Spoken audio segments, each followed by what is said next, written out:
Yep, that's right. Nick Dutch here yet again. Just want to do a quick one about the Fraudulent Mediums Act. I think this is another important subject. Within the UK, the Fraudulent Mediums Act, which of course replaced the Witchcraft Act of way back in the 1950s, was amended. I think it was, it was earlier on this year, so that practitioners like myself, people who read tarot for a living, people who do mediumship, clairvoyance, and all the rest of it, advertise their services as either for entertainment purposes or for experimental purposes. Now, there was a great uproar against this a little while ago by people who are of a religious nature, so let's say the spiritualist mediums. And if you are a spiritualist medium, I'm not doing this video against you, just please get that through, okay? I'm not trying to be unpleasant to you if your religion states that it is appropriate to define what you're doing as being real. But I feel that we've got to separate what is said and done in religion as opposed to the ethics of what people like me do for a living, okay? I think it's a good thing.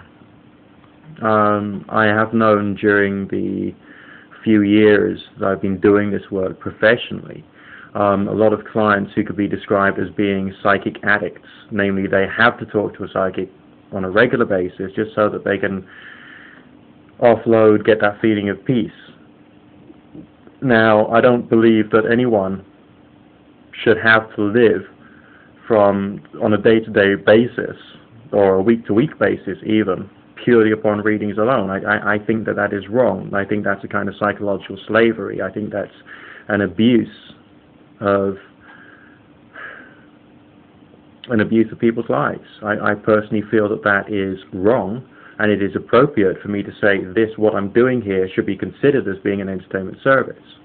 I feel it is right for me to advertise this as an entertainment service, but I know this is an entertainment service that people can get therapeutic benefit from, so it's necessary for people like myself to have some knowledge of counseling, some knowledge of therapy, some knowledge of addiction and recovery, some knowledge about divorce, breakups, relationships, how people get back together again, as well as all the supernatural stuff. I mean, a lot of the clients come to me with very big problems, sometimes just very small problems, like why hasn't he called, okay?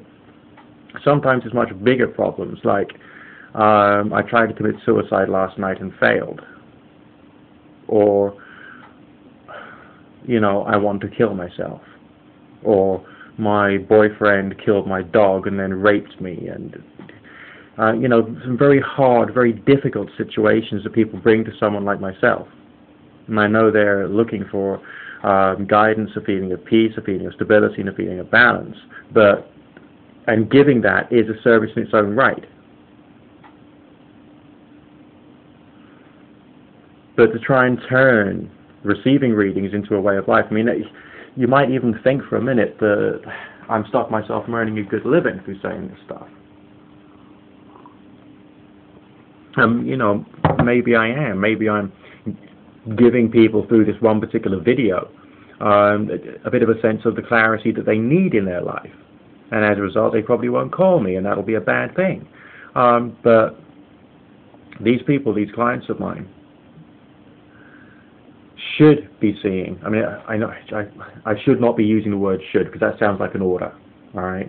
But it makes less sense to see a reading as being a necessity to life, rather than a reading as being something which can be useful and beneficial temporarily during a particular time of stress or a particular time of crisis. Now, me saying this may well open me up to a lot of criticism, because I have heard on the radio, there's psychics and mediums on the radio who are saying how terrible this is, the fact that we've got to describe our service as being an entertainment service. I mean, what on earth? Just what on earth? That is the wrong attitude to take. The right attitude to take is, yes, I'm supposed to be here to entertain people, make people laugh, make people smile, stop them from being so miserable. make them happy, make them feel better, and also to do my job as a reader and say what I can see, and that can freak people out because I have this thing called accuracy, which is, it scares me rigid, to be honest. I do readings, I get them right, and I'm afraid, because it's scary. I can't turn around and say that I know everything about how this stuff works. I don't. I'm an expert at it because I know something about the work that I'm doing. As a counselor, as a therapist, as a reader, I know a fair bit about tarot. I know a fair bit about the history of tarot, or some of the assumed histories of tarot, I should say, because a lot of it is rather unproven or rather difficult to demonstrate hard and fast.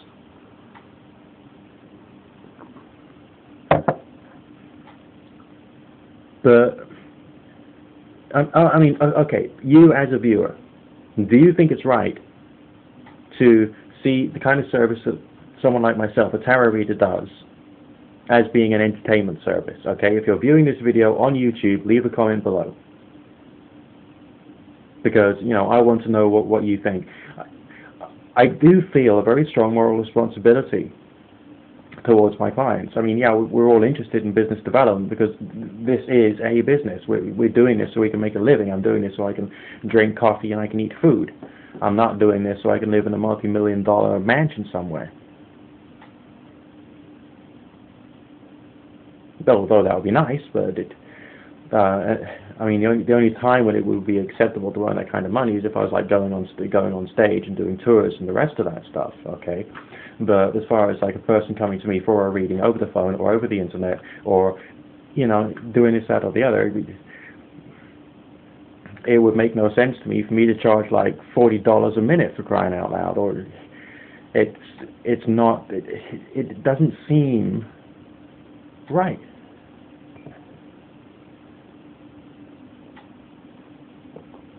And do I feel that people should have the right attitude when they come to me? Yeah. I feel that people should have some objectivity. I feel that people should get some benefit from the work I do. But to turn around and say this is a hard and fast, solid science as much as mechanics, I mean, mechanics, for crying out loud. When's the last time you took your car to the mechanic and they made a mistake? It happens. So you're going to get readers who are going to make mistakes as well. Anyway, I personally am all in favor of the changes to the Fraudulent Mediums Act. I think it is right. I think it is appropriate. I think that it is going to stop people from becoming psychic addicts and spending lots of money. There are plenty of people out there who are fraudulent and who will charge like hundreds and hundreds and hundreds of pounds, or thousands of pounds, or tens of thousands of pounds for a service that possibly might not work.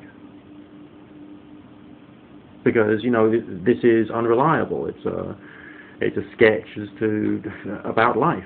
That's what the work really is. I suppose. I mean, I could be wrong, but we've definitely got to see this in a rational light, and we've definitely got to make sure we're accepting this in the right frame. There is a moral obligation here, and people like me do have the lives and minds of our clients in our hands. So we got to be good people. And I'll leave it at that for now.